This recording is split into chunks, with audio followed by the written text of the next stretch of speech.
When the body of Sara Vance was discovered deep in the woods, the police thought it was just another tragic accident. But what they uncovered next would shake the small town of Crow Ridge to its core. Was this death just a murder, or was something far darker lurking in the shadows? Stay with us as we uncover the chilling truth behind the Sawmiller of Crow Ridge. The mystery of Crow Ridge is far from over. The truth is still buried in those haunted woods. If you had the chance to uncover the secrets of this small town, would you dare to face what's waiting there? Let us know in the comments, and don't forget to subscribe for more chilling investigations into the unknown. The winds that swept through Crow Ridge were cold, biting, and relentless. Nestled deep within the Appalachian Mountains, the town was a place where time seemed to move slowly, where the past lingered like the morning fog that never quite lifted. Despite its peaceful appearance, Crow Ridge had always carried a heavy air of unease. The dense woods surrounding it were filled with secrets, and its history was stained by rumors and whispers of things better left untouched. For decades, the people of the town had learned to keep their heads down, to live their lives without drawing attention to the dark corners of their town. But that all changed on a stormy afternoon in late autumn, when an unexpected discovery would rip the veil of silence that had hung over the town for years. It all started with a hiker, a man named Thomas Gray, who ventured into the woods alone, seeking the kind of solitude that only the deep forests of Appalachia could offer.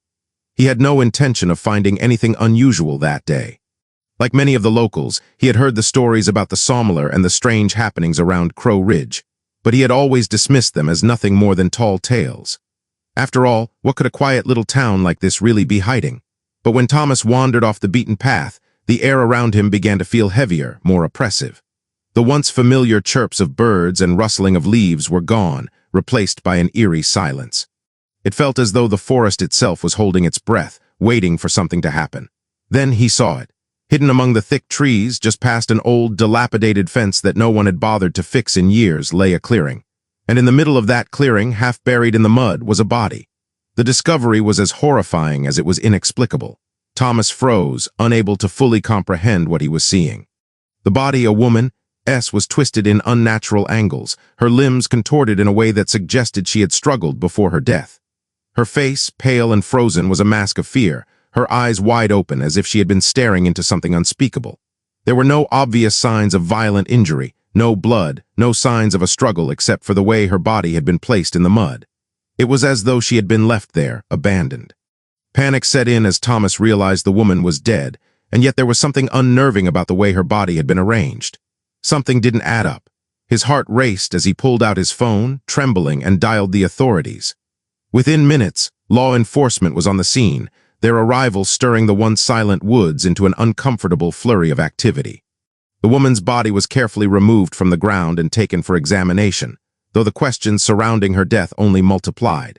At first, the police had no idea who she was.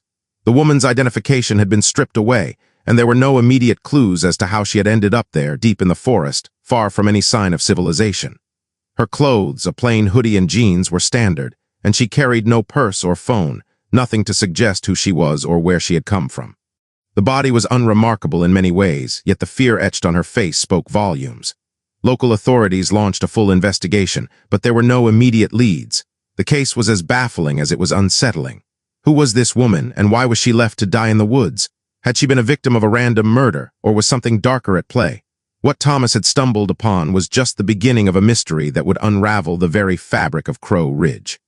As the police began their work, they were not prepared for what they would soon uncover: a trail of secrets, a tangled web of lies, and a town's buried history of death and horror that had long been forgotten by those who lived there.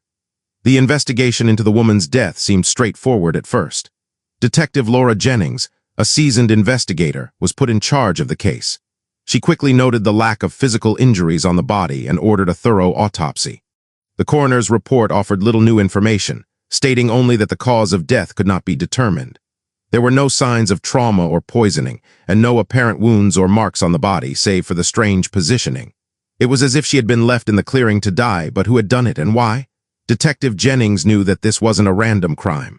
Crow Ridge was too small, too tight-knit, for something like this to slip through unnoticed. This was something personal, something that pointed to a long-hidden secret in the town's dark past. As Jennings delved deeper into the investigation, she discovered something that made her skin crawl. Old police files from decades ago, long buried in the town's archive, contained references to disappearances, strange deaths, and unexplained incidents. The most disturbing of these records was a case from over 40 years ago involving a man known only as the Sawmiller. The Sawmiller had once operated a mill on the edge of town, a hulking, decaying structure that no one dared go near. His name and the legacy of his mill had faded from memory over the years, but the stories had never truly disappeared. The mill had been abandoned after a fire destroyed part of it, and the Sawmiller himself had vanished shortly after without a trace. Some said he had died in the fire. Others claimed he had simply disappeared, leaving behind nothing but the mill's skeletal remains. The connection between the Sawmiller and the discovery of Sara Vance's body was not immediately clear, but the whispers in town began to grow louder. Locals remembered strange events in the woods around the old mill, sightings of figures moving in the shadows, whispers in the trees, and the unmistakable sounds of machinery, even though the mill had been silent for years. As Detective Jennings dug deeper into the history of the Sawmiller, she found evidence suggesting that he had been involved in something far darker than anyone had realized.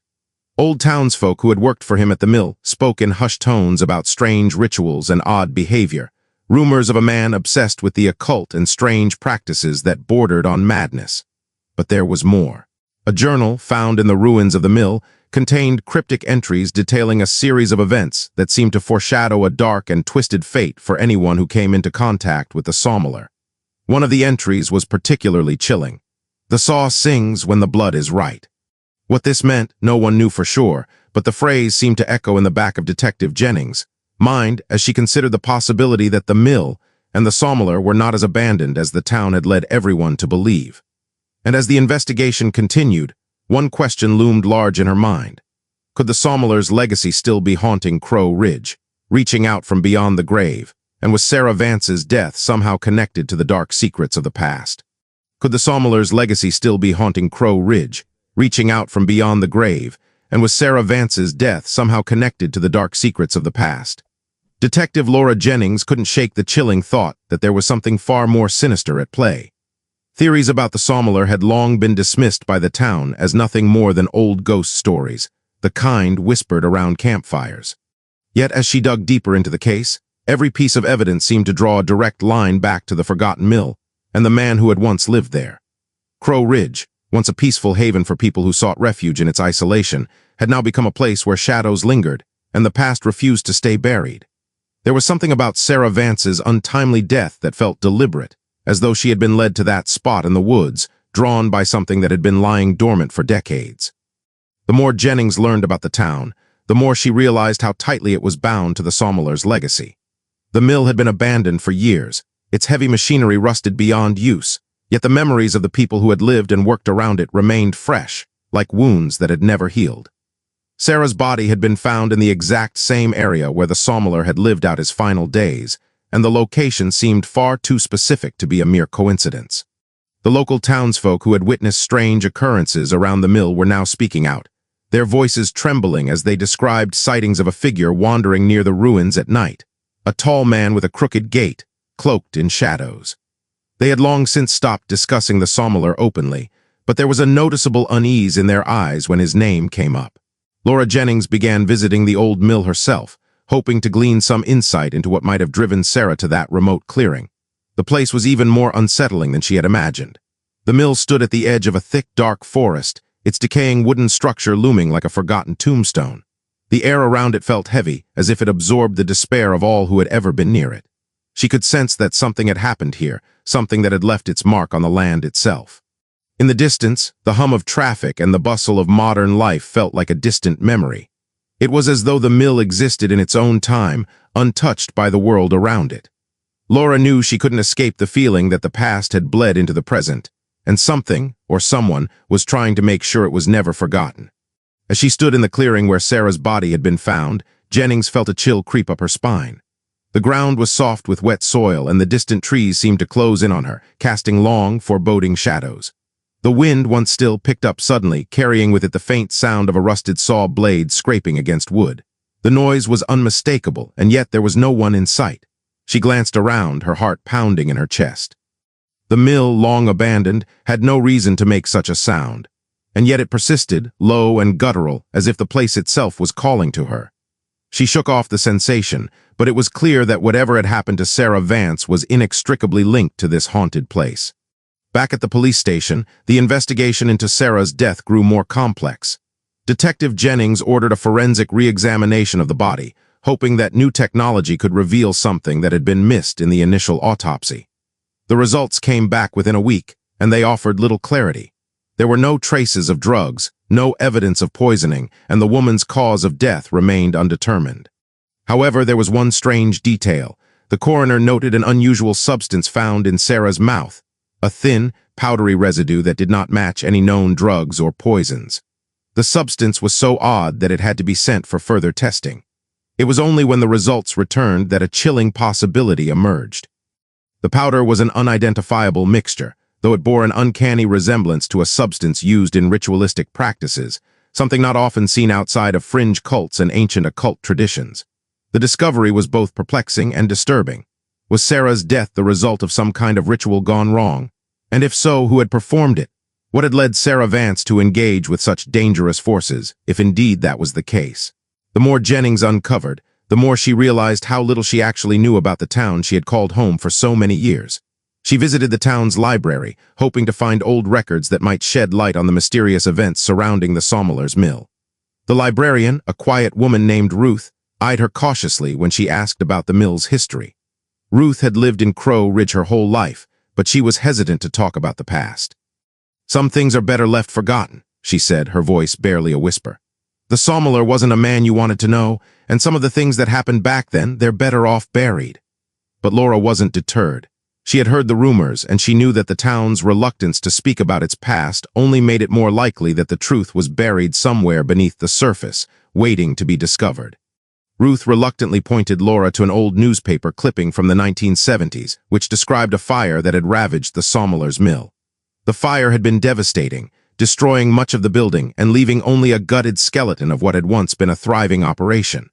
According to the report, the fire had been ruled accidental, but there was no mention of the Sawmiller's fate. The newspaper seemed to gloss over his disappearance, as if it had never mattered. Yet there were details in the article that stuck with Laura. The fire had been started by a malfunction in the machinery, and a worker had been reported missing, but no body was ever found. The connection to Sara's death was starting to take shape. There was a pattern here, a pattern of disappearances and unexplained deaths tied to the mill, one that no one had ever bothered to connect until now. Laura knew she had to confront the town's history head-on. She spoke to more locals, some of whom reluctantly admitted to hearing strange noises at night, the sounds of saws, scraping, and cutting echoing through the woods. The strange thing was the mill had been silent for years. Some said it was the Sawmiller's spirit still at work, continuing his work even in death.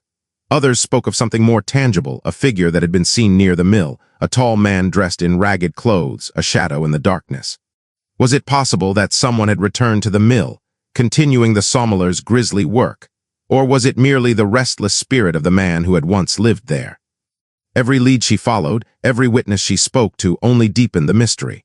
The line between reality and the supernatural was beginning to blur, and as the investigation wore on, Laura couldn't help but feel that she was being drawn into something far larger than a simple murder case. The Sawmiller's legacy was far from over, it was alive, and it was waiting. But what did that mean for the people of Crow Ridge and for Sara Vance? And what was the true purpose of the old mill that had remained hidden for so long? The Sawmiller's legacy was far from over, it was alive, and it was waiting. But what did that mean for the people of Crow Ridge and for Sara Vance? And what was the true purpose of the old mill that had remained hidden for so long?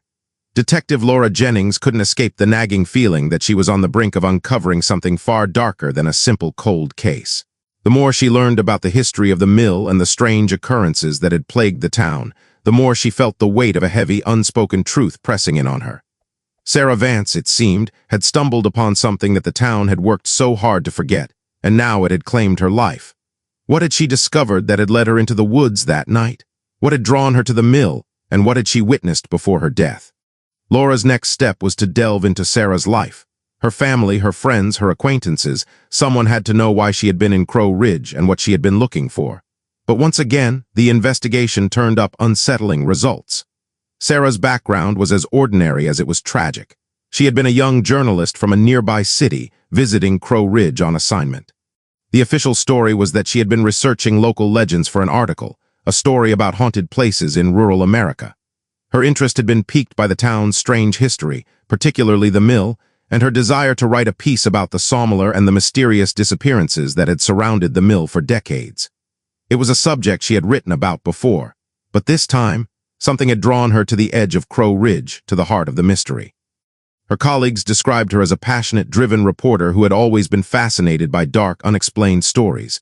They remembered her excitedly discussing her plans to visit Crow Ridge, claiming that the town was the perfect setting for her latest article. But they also mentioned something odd. Sara had become increasingly withdrawn in the days before her death. She'd stopped returning calls, her emails became more erratic, and she had seemed nervous, almost paranoid. One of her colleagues even recalled Sara saying that she had seen something in the woods, something that had made her feel like she was being watched. That was the last time anyone had heard from her. She had disappeared without a trace, and it wasn't until the hiker discovered her body that the mystery had been brought into the open. The more Laura spoke to those who had known Sara, the more it became clear that the journalist had been digging into something dangerous. People who had spoken with her during her time in Crow Ridge remembered her asking strange, unsettling questions about the mill, the Sawmiller, and the disappearances of several locals in the past. No one in town had ever been willing to talk about these things, not directly anyway. The old townsfolk were particularly tight-lipped, and the younger generations, though more open, seemed oddly distant when the mill was mentioned. But Sara had pushed, and she had found something.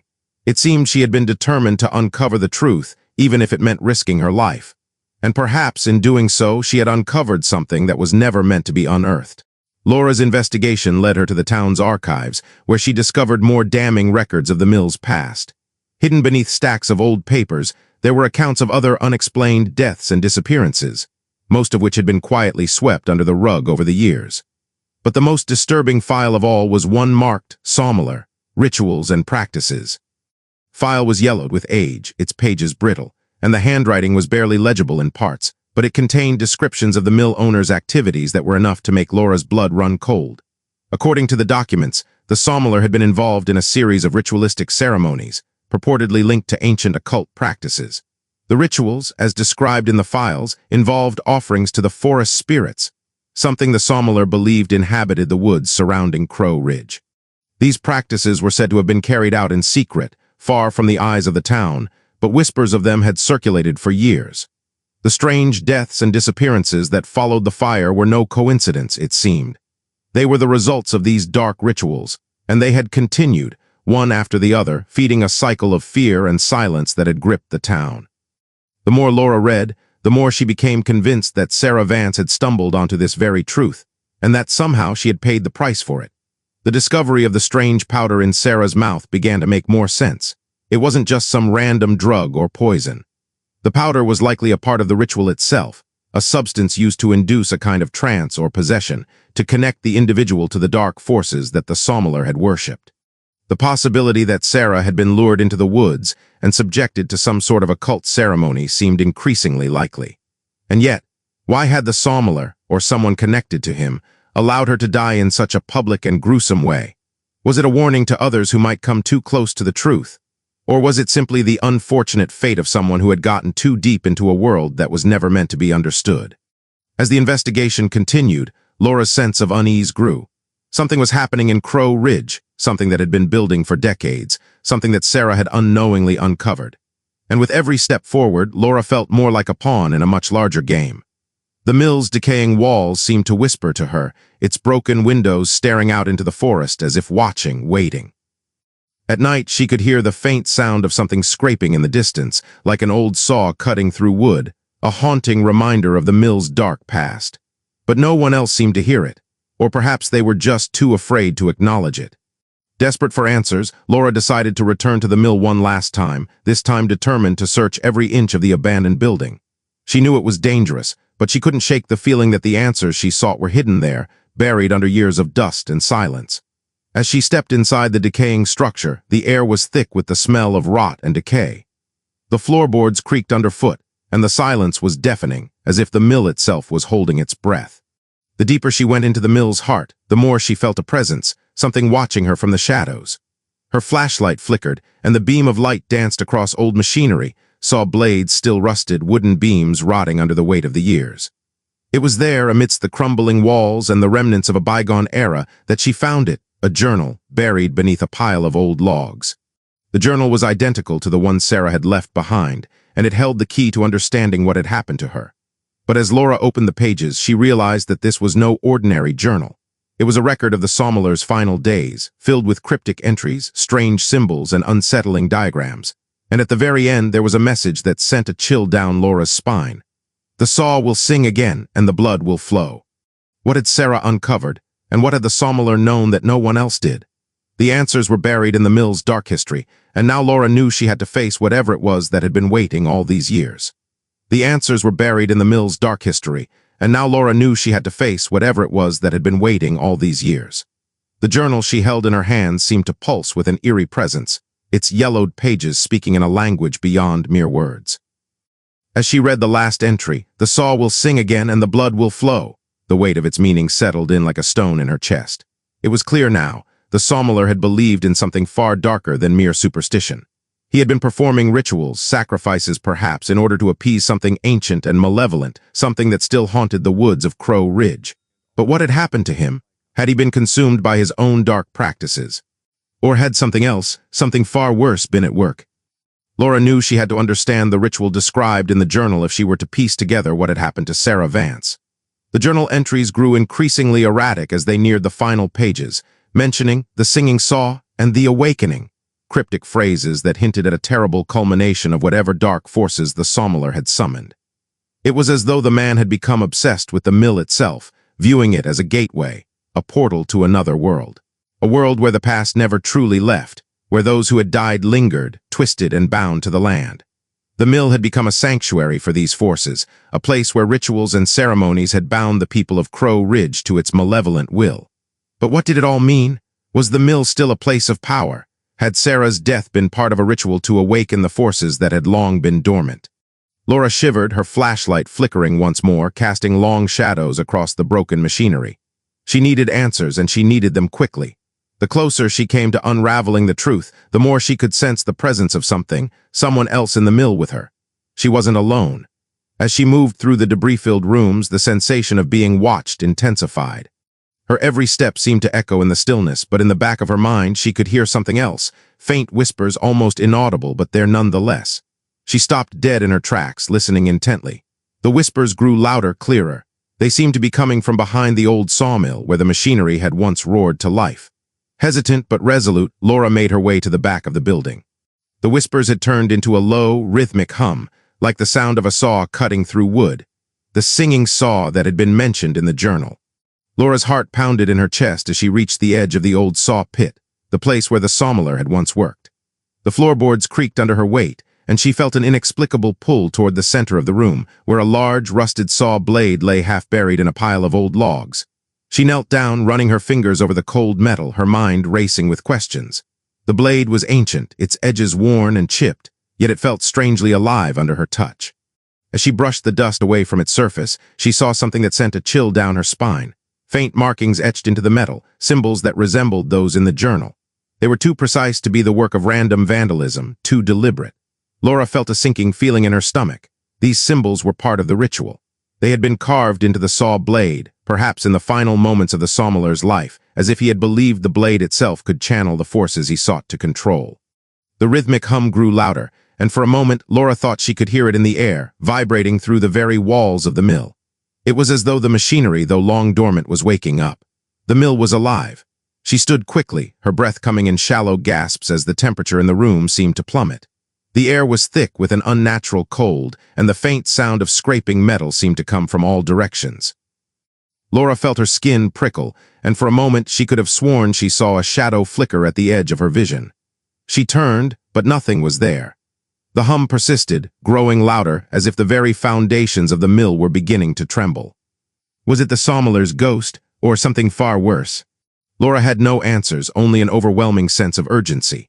She couldn't stay in the mill any longer. With the journal clutched tightly in her hands, she rushed back through the darkened hallways of the mill, feeling the oppressive weight of the place pressing down on her.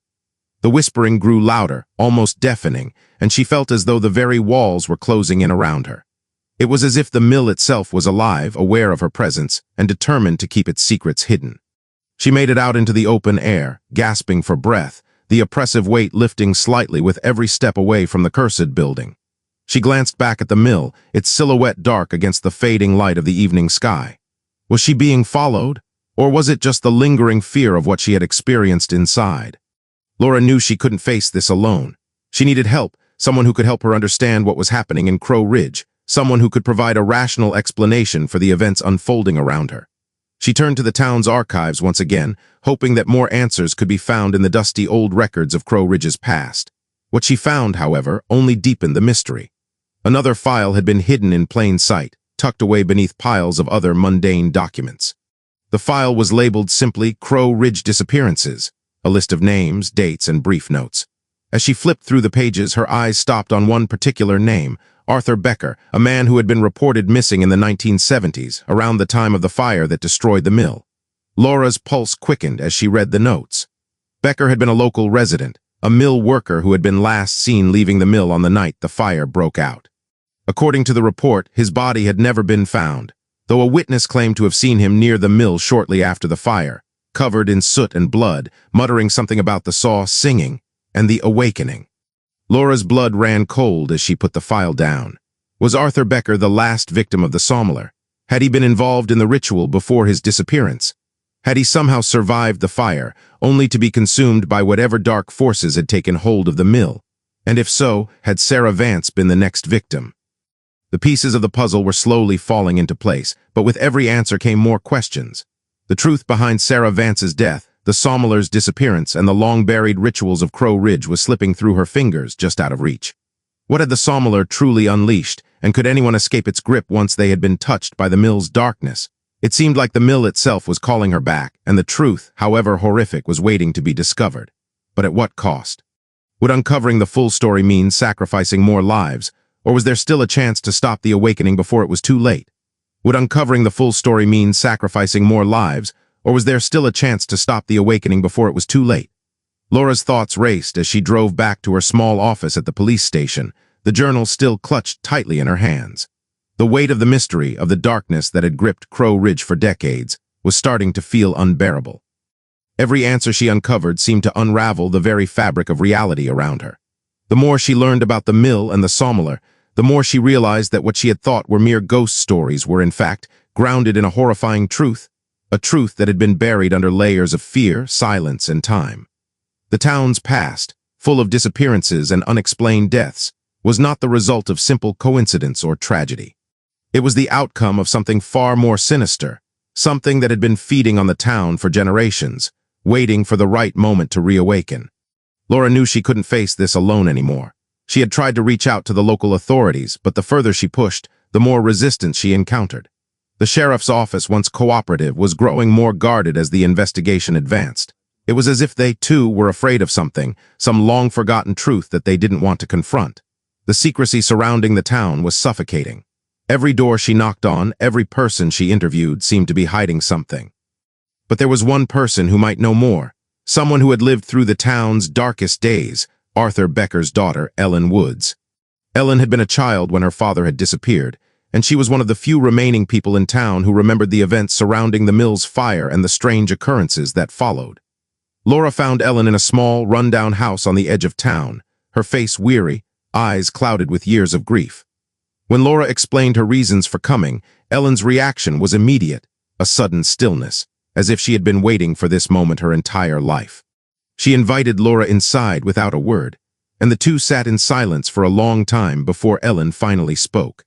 "I knew this day would come," Ellen said quietly, her voice almost a whisper. "My father warned me about it. He knew what was happening at that mill. He knew what was inside, what the Sawmiller had awakened, but he never told me everything. He said I was too young to understand, that it was something too terrible to even speak about. But it's all coming back, isn't it?" Ellen's hands trembled as she spoke, her eyes distant. Laura listened intently, feeling the weight of Ellen's words settle over her like a shroud. "Saw things," Ellen continued, her voice trembling with emotion. "Things that no one should see, people disappearing into the mill. He said the Sawmiller had opened a door to something that wasn't meant to be opened, and once it was open, it would never close again. My father, he became obsessed with it. The more he learned, the more he changed. He didn't want to believe it, but he knew deep down that the mill, the saw, it was all part of something bigger, something older, something evil." Laura sat back, absorbing Ellen's words. The Sawmiller hadn't just been a madman, he had been part of something far older, a ritual that had existed long before Crow Ridge had ever been founded. The mill, the saw, it was all connected to some ancient, dark force, one that fed on fear, on blood, and on the souls of those who ventured too close. And now that force was beginning to stir once again. Sara Vance unknowingly had walked right into its path, just as so many had before her. But the most disturbing thing that Ellen said was yet to come. "My father." Before he disappeared, he said something about the mill's heart. He said if you wanted to stop it, if you wanted to end it, you had to destroy the heart. But he never told me where it was or what it looked like. He just said that once the heart was destroyed, the rest would fall apart. The saw would stop singing, the mill would crumble, and the darkness would fade. But no one ever dared to look for it. They were too scared. The heart of the mill. Laura felt the blood drain from her face as the implications of Ellen's words hit her. The mill was not just a building. It was a living entity, and at its core it held the key to everything, to the Sawmiller's twisted ritual, to the deaths, to the curse that had haunted the town for decades. And now, after all these years, it seemed that the heart was waking up again. The presence that Laura had felt in the mill, the whispers, the hum, they were all part of it. The mill had been feeding off the fear, off the souls of those who had died near it, and now it was ready to claim more. "I have to find it," Laura said, her voice barely above a whisper. Ellen looked at her with a mixture of fear and disbelief. "Don't," Ellen pleaded. "You don't know what you're dealing with. My father. He didn't survive, and no one who has ever gone in search of that heart has come back. The mill isn't just a building. It's a doorway to something else, something beyond our world." Laura's resolve hardened. She had come this far, and there was no turning back now. Sara Vance had died in the mill's shadow, but she wasn't the only one. There were others, countless others whose lives had been taken, their souls trapped in the mill's dark grip. Laura had to stop it. She had to find the heart, destroy it, and end the nightmare that had plagued Crow Ridge for generations. But as she left Ellen's house, a sinking feeling took hold of her. The mill was waiting, and it would not give up its secrets without a fight. Whatever force had been awakened in those woods would not go quietly. It was going to fight back. As Laura prepared for what she knew would be her final confrontation with the mill, the line between the real and the supernatural seemed to blur more with each passing moment. The mill had a life of its own, and it was calling her back. The whispers were getting louder, the hum of the saw more insistent. Whatever was inside that cursed building was ready to emerge, and this time there would be no turning back. Whatever was inside that cursed building was ready to emerge, and this time there would be no turning back. Laura knew that she was walking into the jaws of a nightmare, but she couldn't stop now. The weight of the lives lost, the haunting whispers, and the cryptic warnings from Ellen pressed on her like a heavy stone. She had no choice but to face whatever awaited her in the bowels of the mill, the very heart of the evil that had claimed Crow Ridge for so long. The closer she got to the mill, the more the air seemed to thicken, as if the town itself were holding its breath, awaiting the inevitable. The evening fog hung low, wrapping itself around the old building, a veil of darkness that swallowed everything in its path.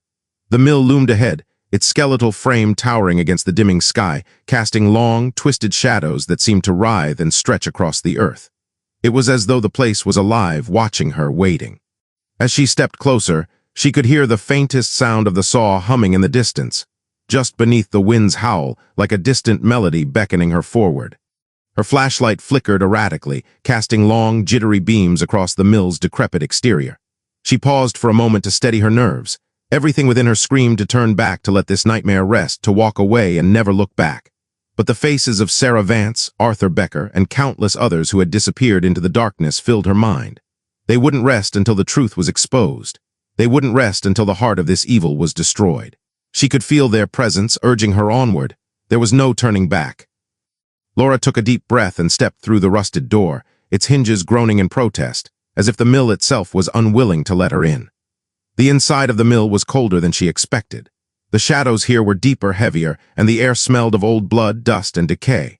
Her flashlight beam danced across the room, illuminating the remnants of old machinery, saw blades, rusted levers, and scattered tools, none of it in use, yet somehow still threatening in its silence. The rhythmic hum of the saw was louder now, more insistent, vibrating through the very floorboards beneath her feet.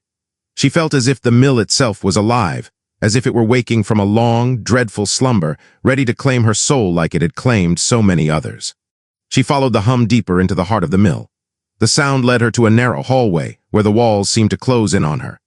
The air was thick, suffocating, as if it were impregnated with the weight of history, of death, of curses too old to understand. She walked in silence, every step echoing in the stillness, the floor creaking beneath her boots as though the very foundation of the mill were groaning in protest at her intrusion.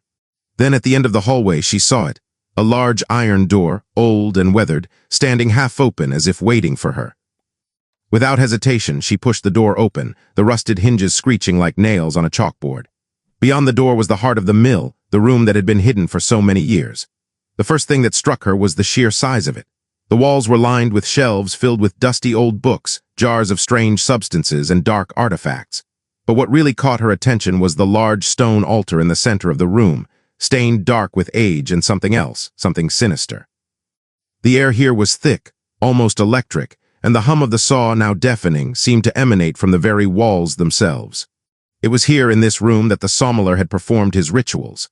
Laura could feel the weight of it, the lives lost, the souls consumed, the darkness that had been bound to this place. The heart of the mill was no mere building. It was a conduit, a gateway to something far worse, something that had been waiting, feeding on the town's fear, growing stronger with each passing year. The Sawmiller had known this. He had opened the door, and now, it seemed, the door was wide open again. Laura's flashlight flickered and died, plunging her into complete darkness. The rhythmic hum stopped suddenly, leaving an eerie silence in its wake. For a moment she stood frozen in place, her breath shallow, her heartbeat pounding in her ears. Then, without warning, a gust of cold wind swept through the room and the shadows seemed to shift. In the far corner she saw movement, a figure, dark and undefined, slowly emerging from the shadows.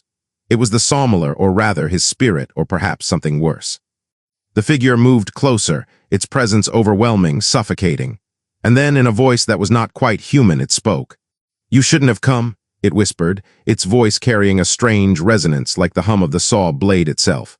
"The heart is mine. You cannot stop what has already begun." Laura took a step back, her mind racing. The mill, the heart, it wasn't just a building. It was a living entity feeding on death, on suffering.